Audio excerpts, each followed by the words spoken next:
Today, as said, when we talk about reputation, ultimately it's going to come down to your organization's image. Now, I'm not sure who joined us last year as part of the webinar series, but I was involved with a webinar that really talked about your brand or your image as a whole, your identity, and what people, how they get to know you that way. And there was a series of slides, which I'm just going to take you through on the front end, that will build a foundation for what Amy's going to talk about.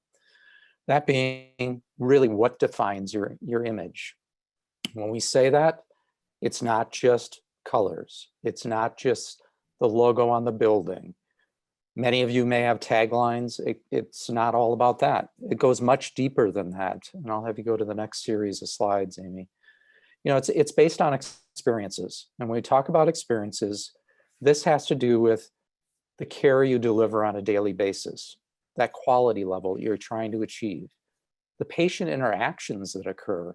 Now that can be everything from, it can be, from the care that's provided, but it can be that the moment that patient walks in the door, how they're treated, how the receptionist speaks to them at that point.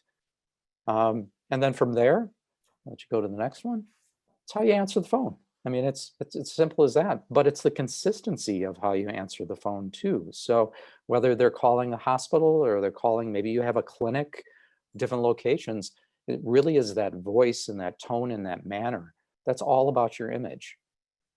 And then obviously the evolution of innovation that's occurred, especially now during COVID, how people access care has changed, that potentially it could be telehealth. And you want to make sure that that interaction is the same, even though it's coming through a computer screen. You want that personable interaction, that this is somebody that I can care and that I trust. So that plays into your image.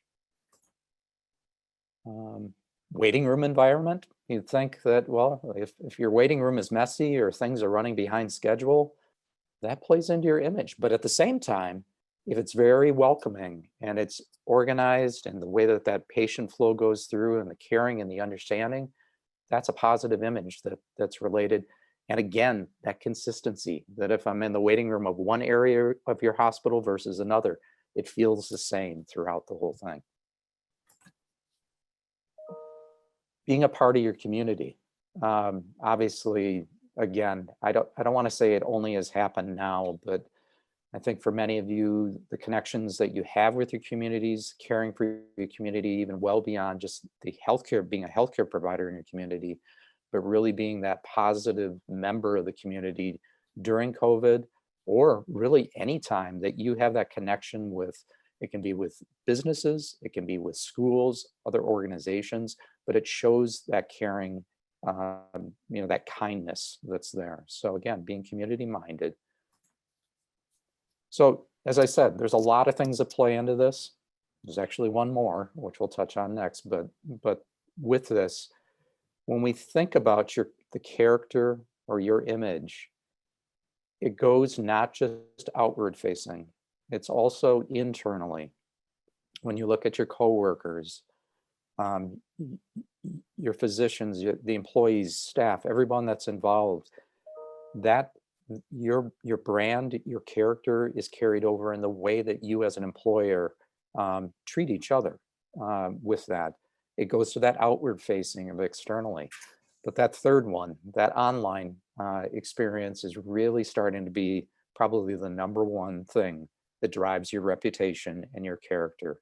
And I think this is where I'm all done. I can hand this over to Amy, but you'll see me at the end because I'm going to jump in and I'm going to talk a little bit about storytelling. But yeah, with this, I'm going to hand this over to Amy, and she's going to talk more about reputation and how that is truly affected online.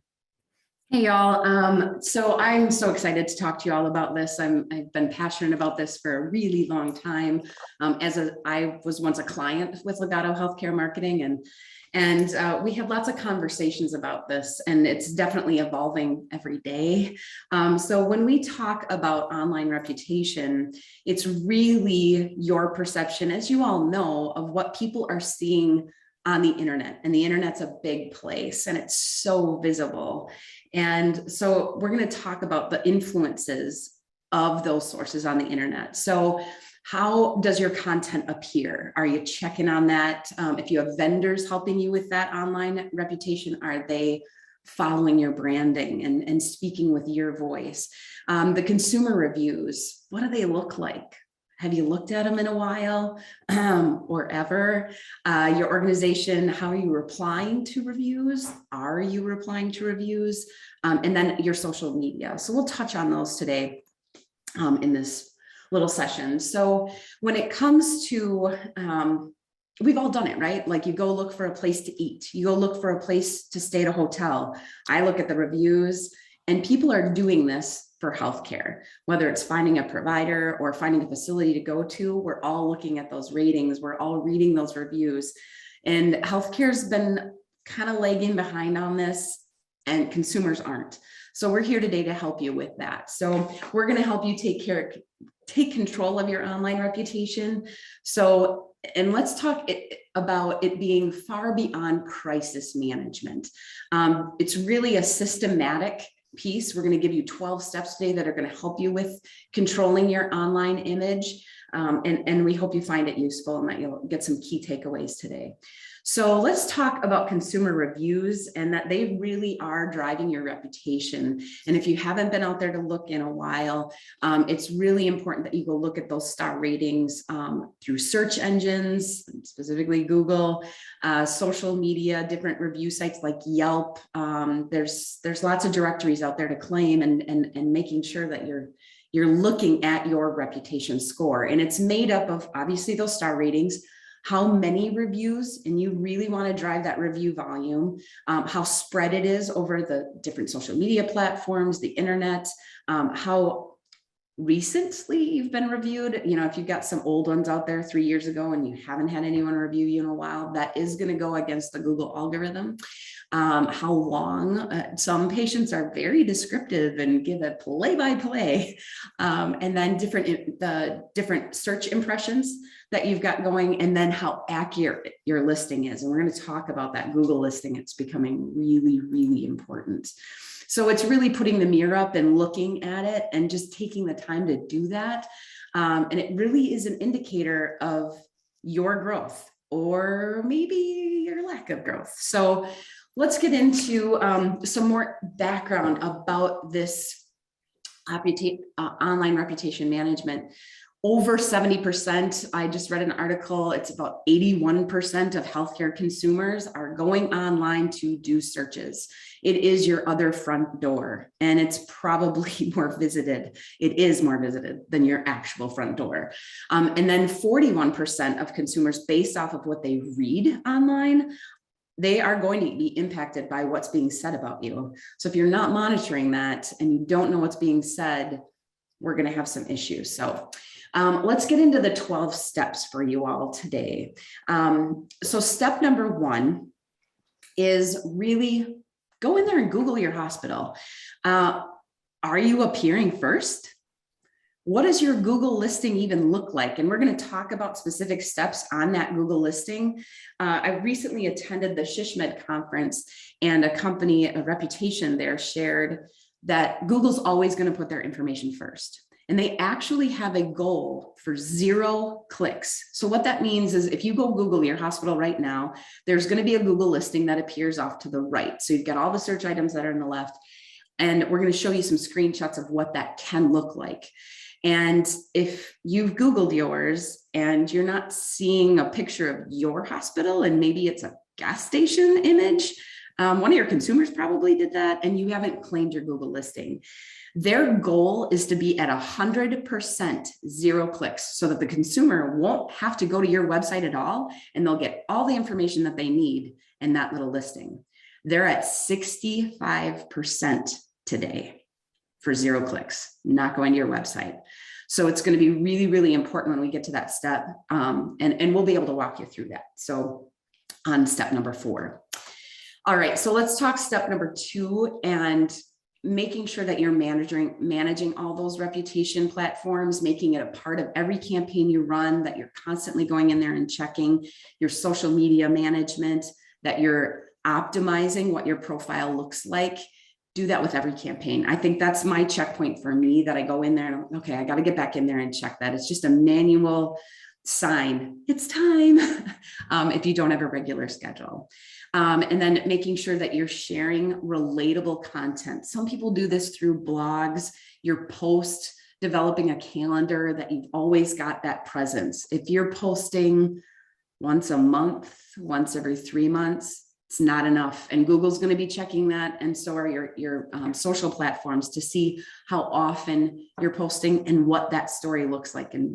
And Brian's got tons of information on storytelling. He's our resident expert for sure on making that brand tied to your story with your voice. And then obviously monitoring and tracking your organization's online reputation. What are you looking at your reviews, getting in there, looking at your Google Analytics? If you don't have your Google Analytics, making sure that you go in there, and we'll talk about frequency on doing that as well. Patient privacy, if we get this hammered in healthcare marketing all the time, right? Making sure that you're not responding back or putting out a full case, a patient story without their consent. Obviously, some of these reviews can be brutal. We had a patient who gave from the first second she entered our door till the time that she left as an OB patient, and gave a full picture of everything that happened in the delivery room. So for those patients who are potential customers who might have been a little scared of blood and guts, oh, they got all of that with that post.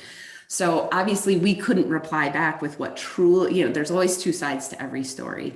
So we'll talk about some response techniques as well. So optimizing your Google business listing, I touched on this a little bit, making sure that you claim your business profile. If Google's asking you if you own your business, you have not claimed your business listing. So if you see that, and I'll forward to that screenshot, this is the listing that I'm talking about. And there'll be a question right up here that says, do you own this business? You have not claimed your Google listing. So make sure you go in and do that. It's really easy to do so. Complete every section of your Google business account. Make sure that everything's accurate. And then you want to write a description about your business and use some SEO keywords in that description, because that's really going to help you rise to the top in search, making sure that your Google listing is coming through, and publishing your posts weekly.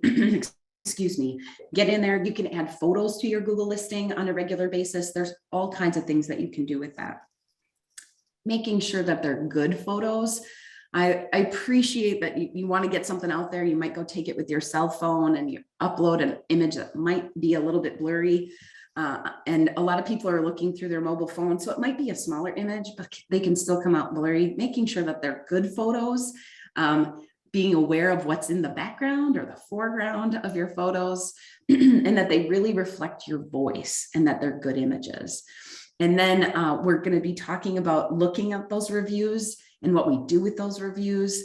And then that business profile, making sure that it's aligned with your LinkedIn profile and not, say, an employee. We've seen employees' profiles show up as a connection on your Google listing page. Oops.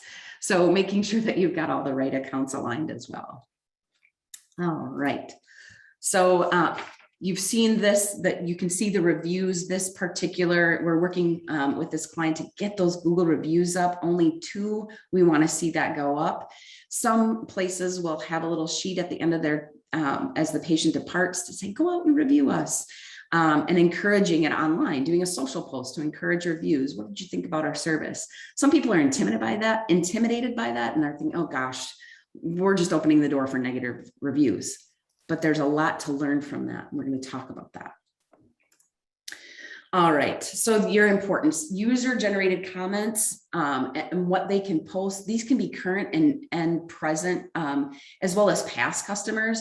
We had a client who came out and put a review on like 3 years after the incident happened, but we were able to respond to it anyway. It wasn't very timely. I wouldn't recommend that you go, like if you go out now and you see all those responses, and some are 3 to 5 years old, there really isn't a point in responding to those. You want to respond to the ones that are within this calendar year, or even, maybe within the last 2 months, depending upon how many reviews you have. And then including your rating in publishing that information and your average star rating with Google. It's a great feedback loop. Whether you get a positive or negative, it lets you know what. It's great feedback. It's free feedback. It gives us action items that we can employ throughout our organization to help us improve, because we may not know where we're under delivering. We might get some complaints while the patient is there, or some positive feedback while they're there. But especially if they've had a negative experience, they're far more likely to put out that information. Back in the day, they would go and tell 20 people if they had a negative experience and only 2 if they had a positive experience. And now with the acceleration of social media, we know that that can be thousands of people that will read that review. So take that advice, create an action plan. It could be something that you have monthly or quarterly. Maybe you start a committee on this to create action items. Share the good and the bad with the rest of your organization. It's okay. It's how we grow. All right. Getting regular Google reviews is one of the fastest ways to improve your SEO. Google has really taken this to the top in their algorithm. So those reviews are really helpful in increasing your visibility with search and in your Google listing. So making sure that you've got some method for gathering those reviews and then replying. Replying is super important. Some people just let them sit out there.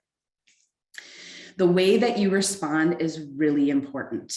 I would recommend that you have some kind of response tree where you'd have canned responses for whoever you've delegated this to, or a member of your team, or maybe it's you yourself as a one-man show. You are working on those reviews. Go out, review them, and have a canned response like, "We'd love to hear more about your experience, good or bad." That can be a canned response. "Can we talk more offline on this?"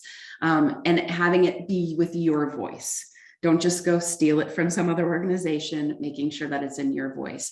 56% are going to, those responses are going to change their opinion, good, bad, or ugly. And it doesn't necessarily mean that a bad review is going to be a negative response for them. If they see that you've replied and that you actually care, or maybe you share what was done. We've added a breastfeeding station in our facility so moms and visitors have a place to private, because we had a complaint about that. They want to see that you've taken action. What a great way to promote what you're doing as an organization. Handling the negative reviews, depending upon the nature of that response tree that you come up with, it might need to go right to the top, and we have an overall response for that client. We're calling that patient and we're going to have a conversation with them. That is okay. And if they don't reply, they don't reply. But the best thing you can do for those emergent ones where they've said, "Dr. So-and-so is the worst in the world," you can have a meeting with that client, invite them in. Invite the patient in. We actually took some of our negative reviewers and we invited them to be a part of our patient family advisory council. And then they become an advocate for your hospital rather than going around spreading negative information. They finally got to see all of the good things that we were doing and what we were doing with those negative reviews at our quarterly advisory council meetings.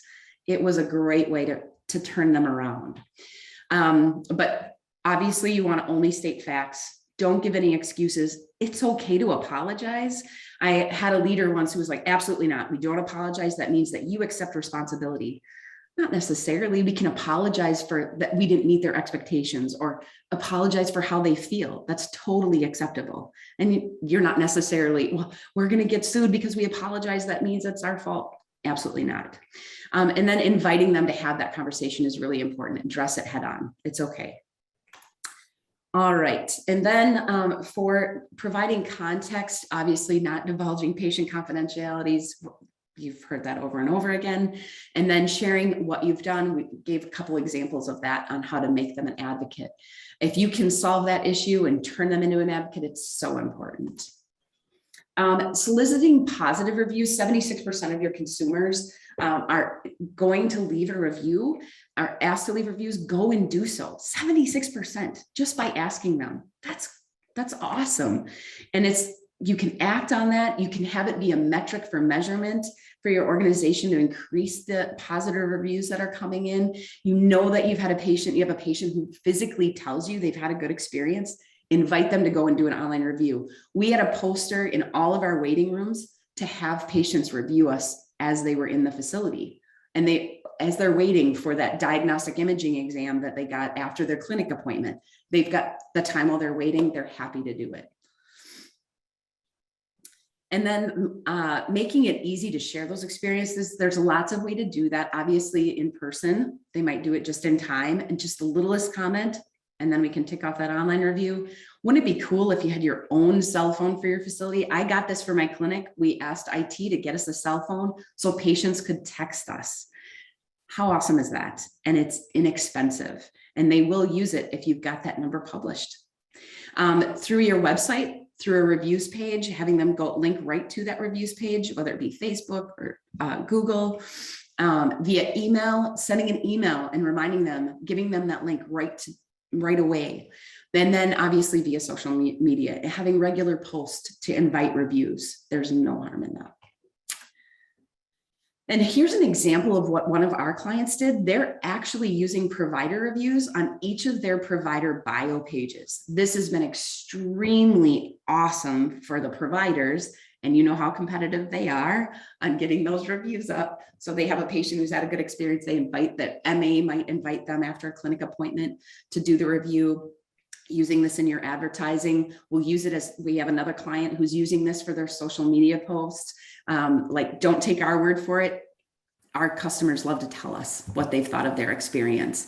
And it's verbatim right from the client. Sometimes the spelling and grammar can be a little tricky, but it's genuine. And that means something to patients and prospective patients. And I'm going to turn it over to Brian for storytelling. Yeah, storytelling. Okay. The building of trust through storytelling, I think obviously for many organizations, storytelling is the type of piece that is being provided to your community through the media at times, that you have the opportunity to share a positive story with the media, and they're able to push that out further. That's a foundation of it. But what we want to do is, obviously, everything that Amy's been talking about, these amazing, reviews, the positive things that are occurring within your organization, that people are saying, I really respect this place. I like who they are. Generations of my family have believed in them. I've had an incredible experience, or I've been something that's turned around that I never experienced, never expected. So within this, we really are trying to create that personable link between your organization and your audience. But it's not me. This is not, these type of stories are not the types of stories that are being driven. You want somebody to say something nice about you. They're introducing you. Just think about it, that maybe a friend of yours introduces you to somebody that you don't know.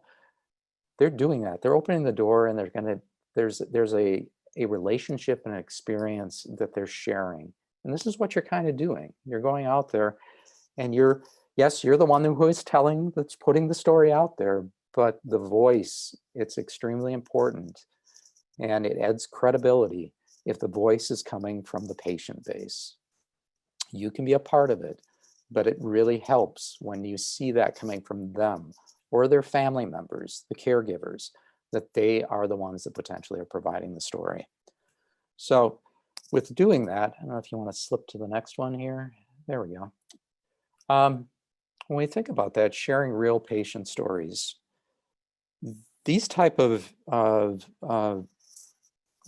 assets, sounds like it's pretty cold when I'm talking about storytelling, but when you look at these types of stories, there are a lot of ways to be able to take advantage of this, to be able to push this out. I think you talk about your website. Yeah, it's a great place to have it, but you're going to need to find it. So when we do look at, Amy had talked about that through digital media, as far as your digital strategy, social media, these are great opportunities to be able to connect these stories out there into the community through social media.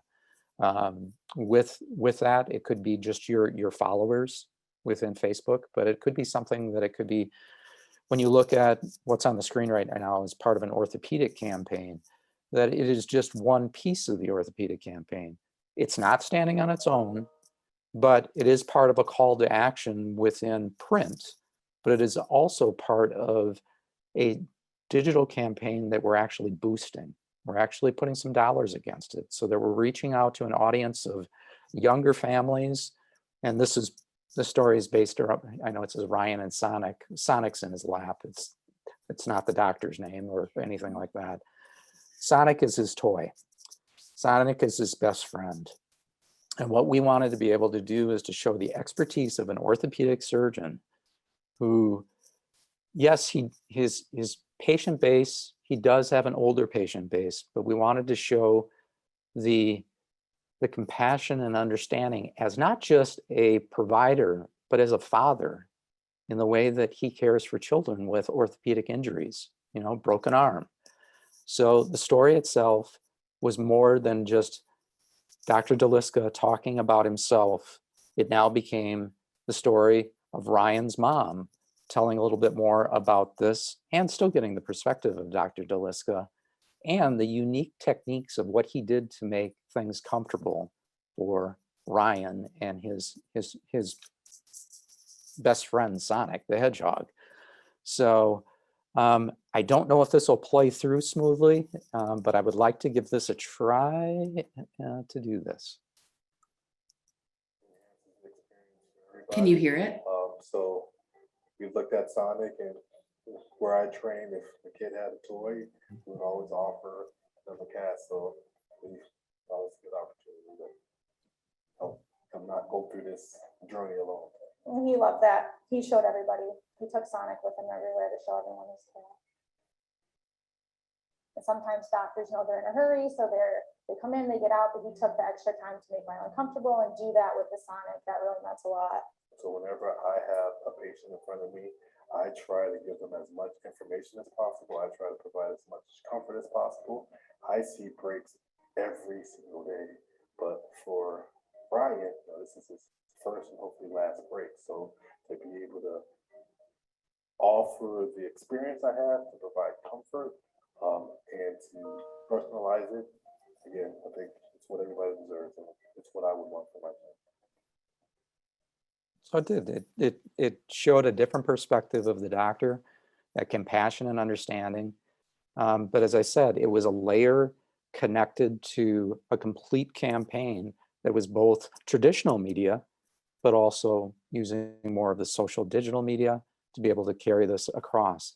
This is just one of a series that we're doing within this campaign. So it's not just focused on younger audiences. The next one that we did was actually focused on a woman that was in her 70s.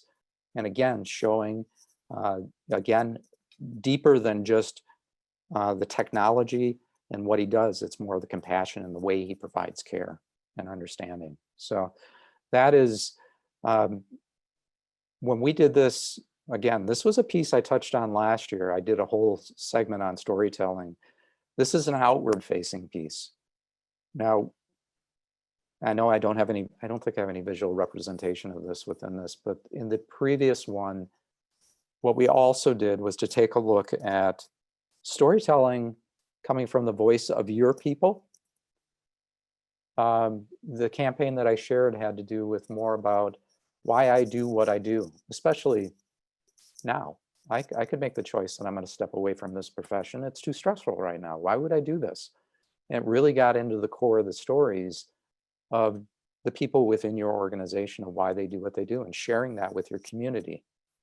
When we look at that, yes, that's a feel good, we feel good about ourselves. But what it did within the communities is these are the people that I recognize. That's the person, that's my neighbor. That's the person that I work with. They know these people that are sharing their stories, and their stories are personable, why they got into it, why they did it. But it was also rewarding internally. It became almost like an internal morale builder that I want to do my story and I want to do mine. So it ended up being a campaign that actually ended up going twice as long as we ever anticipated. Plus we shifted it into being a recruitment campaign too. It just showed that this is where I want to work, because these are great stories, and it's a family that cares for one another, and that's the environment I want to be in. Whether I am a support staff, or I'm service staff too, because we brought it down to, people that are part of the food service program, the receptionist, the janitor, up to a nurse practitioner. So you got to think about that as that, yeah, we have an outside audience, but it's that list that I went through before at the beginning, that you have an internal audience that can see some value to storytelling and being able to share right now, being able to not even, just feel good about where you're working, what you're doing, what your passion is. And I think that's what we need to come together right now to be able to have that. So I know not a lot of examples on screen. These are things that if you go into, I would encourage you to go back to the library from last year. These are recorded. So the storytelling one is in the library if you'd like to watch that one. Okay. And then when we talked about the patient testimonials on screen, before I hand this back to Amy, this is an example. This is a review that was actually submitted. That again, it was a star rating that came through, but they take that information and then push it out socially, not to actually put a name against it, but to actually say on an ongoing basis, they push these out because they constantly are getting reviews about individual providers and the organization as a whole, but being able to get that out into social media, it's a great plus to be able to do that. So. All right, so this is yet one more thing on your plate to do, right? Like, one more thing. When do I fit this in? It's got to be a priority. It's just where it lies. You don't have to do it every month. If you could start quarterly, that would be great. And that's what we're recommending today, is start quarterly, monitoring all of the things that are coming in across all of the platforms. If you have a team member that you can delegate this to, that would be awesome. But find somebody on your team who's passionate about it, or maybe it's something that you're becoming passionate about yourself, that you can monitor the results of your reputation quarterly. It's something you can share with the C-suite, inform and educate them about how important this is. And sharing those metrics will help make the case. Some of them would probably be astounded to know what your Google rating is, or your Facebook rating, or how many people are even going to your Facebook? How many people are connected through the different platforms? Those metrics are so valuable, and they are your best advocate for your job security. Let's be real. You are the one responsible for this. Take it, run with it quarterly. Start with that.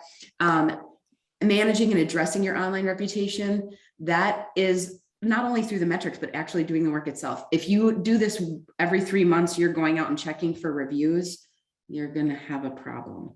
So you can set up email notifications for reviews through Google. Make sure that you're doing that. You can have monthly reports through your Google Analytics automatically come to your mailbox. To take that off, you don't have to build these reports every single time. Share those with your senior leaders. And from there, you can create your action plans, identifying, okay, this is operational. Let's go take this to the clinic director. Clearly, we've got some long waiting rooms. We're seeing a trend there. You might have somebody complain about a bathroom within your facility. Share that with the environmental services director or your facilities director. Those are key things, easy things that we can do within a simple email. Just, hey, we got this review. And then obviously responding to that review using your response tree. Hospitals with a high reputation score, I thought this was a great statistic to share with you all, 29% higher revenue per bed. So if that isn't a metric alone to share with your senior leader team to show them the importance of managing your online reputation, I don't know what is. This will truly be helpful for your senior leader team to gather that knowledge, maybe show a sample report of what's coming out, share your Google listing with them, encourage staff to go and review. And I loved Brian's comment about recruitment. We're all having recruitment issues, right? COVID has changed the world of work. Your employees and prospective employees, they're looking at those reviews too. Mm-hmm. So I think it's really important that you share as much as you can with the senior leader team to make them aware of it. Come up with an action plan to have your own employees. They may be customers within your facility. Have them review. and even stating, what kind of place it is to work. So did we have any questions that we needed to address, Kim? None have come through the chat Okay. just yet, but I mean, if you do, please feel free to put them in the chat, unmute yourself, and we'd love to hear from you. And yeah, that's a great segue into really thinking about that. If you do have questions, just go ahead and put those in. Yeah. This Yeah, has been one thing- such great Oh, good. information. Yeah, good. One thing to, I'm just going to add just one point to what Amy just said about the recruitment piece of it. There are right now, I think a lot of businesses are really, obviously they're all recruiting. We're going to go outside the walls of healthcare even. So when you are looking at, your staffing, as I said, bringing it down to the service level too, that you are in need of restaurant, or I should say, cleaning people. You're in need of people that are part of the food service. These individuals also, they're taking into consideration right now, do I want to stay in the restaurant industry, or do I want to shift over and do something different? Again, this is the type of thing that when they hear the stories and see the stories, it may become attractive to them to say, I've never been in healthcare, but this seems like the kind of place I want to be. And I think this is a perfect match for where I want to take my future. And for many, the benefits are better through this, and there's a little bit more stability too. So just kind of think about those things. Great. We did have, Kelly has asked if we could share a few non-Google health related review sites that that organization should be monitoring. Any insight on that? Definitely. I would recommend go out and look at Yelp. That is a big one that rises almost to the top. That's another review site. I use that for my restaurants and hotels too. I would definitely start with that one. And then there are other like health grades for providers. One of the things that I always struggled with my providers is they would ask me to remove a review. You cannot do that on any site anymore. They've really taken that capability away at all. Those reviews are forever, unfortunately. So that's just one thing to be prepared with. And then obviously all of your social media platforms have reviews. So make sure that you're monitoring those as well. Facebook is top of mind, obviously, for consumer related. And there are health grades, I think would be the biggest healthcare one that I can think of. And start small, start with those. That is going to give you plenty to monitor just with those 4 sites alone to keep you kind of busy. So. And look at that, still goes back to encouraging the positives. Yeah. Because what Amy said is we can't remove anything. So what you got to do is overpower the negative with the positive, because it at least pushes some of that stuff down. And obviously when they start averaging the star ratings and things like that, the negative then becomes, it's just a math, basic math that it's gonna, the stars will go up above that. Yeah, and we aim for a 3.5 or higher for Google reviews. And make that just your main metric. Our employee campaign helped us get to over 3.5 alone. It's an easy target. They're available. I would also start with that as one of your first tactics. Mm-hmm. Yeah, and it's a great way to be even, you can look at it as being that type of internal employee campaign, but it does offer the opportunities, almost layering capabilities on the top of it at the same time. So again, we're working on a secondary one that's like this right at the moment, and it's great. I mean, it's just you got the talent. Obviously, probably the hardest part is we want to take your picture or we want you on video, and they're like, wait a second, you didn't say anything about me having my picture taken. I'll say all the great things you want, but do I have to have my picture? Yeah, you do. Mm-hmm. So. Yeah, image is so important, and it is. And employees, they're just like, no, I don't want my picture taken. But bribe them with food or something. That's right. That's right. I think that is such a valid point. I think for a lot of times we think, oh, our employees don't not that they don't count, but, you know, like we just need patient reviews. Well, no, and I think that's a great perspective of no, I mean, people want to know how it is to work there.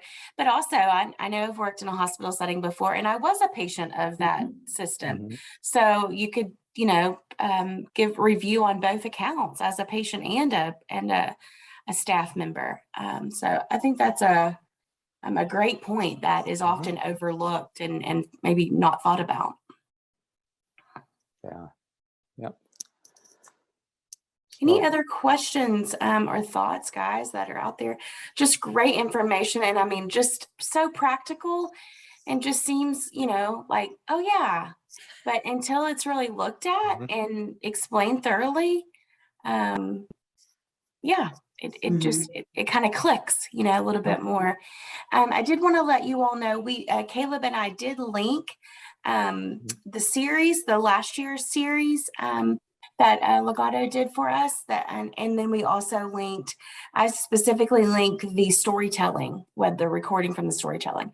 So those are in the chat as well for you guys if you want to go click on those and have access to those, but they're also on our webpage. So, and if you need help accessing or getting to those, you know, you can reach out to any of us here at the center and we'll be happy to direct you there. And I see, Caleb, you also put Yelp up there too, so that people can, if they have not been to Yelp, take a look at that. So. I think the next slide will give the info about next week's series, and I'm really excited about this one as well, as building loyalty by targeting your messages to various generations. And guys, I've taken a peek at this PowerPoint and you're not going to want to miss it. It looks fantastic and just very timely message, very much needed. And I do think Brian will be presenting that. So it may sound like, but I think that'll be Brian. So yes, yep, awesome. I'll be joining you for at least one more of these. And yeah, it is a great webinar. I think it's got some good content that really dives into all the generations. We are going to touch on millennials a little bit because how the importance of that, you know, we'll focus on that, but then we're going to give really a cross section of the best communication. Patty has a question, I think. Oh, Hey, okay, it says Thursday, November 5th, but Thursday's November 4th. So is it on the 4th for sure? It's definitely on Thursday. Thursday, yes. This slide says 5th. I was just making sure. Good catch. Yes, you're a good Thanks for that, proofreader. Patty. Well, I went to my calendar and I was like, uh-oh, I got it. It's definitely Thursday. Yes, Yes, Thursday the it 4th. is. Yeah. It is. I So- think it was a great session. I learned a lot. I've just got to go do my research now. I mean, so I'm sure I'll have more questions later, but for right now, I mean, it was just, Yeah. I think we're probably all in the same boat. That's just one of those things we hadn't had taken the time to do. So Right. Yep, Yeah. you're exactly right, Patty. It's just one of those things. Yeah, just one of those things to do. Another thing to add to the Another thing to add. but a very important thing to add, and you know, kind of fun too, actually. So we just thank you, Brian and Amy, so much for sharing this great information.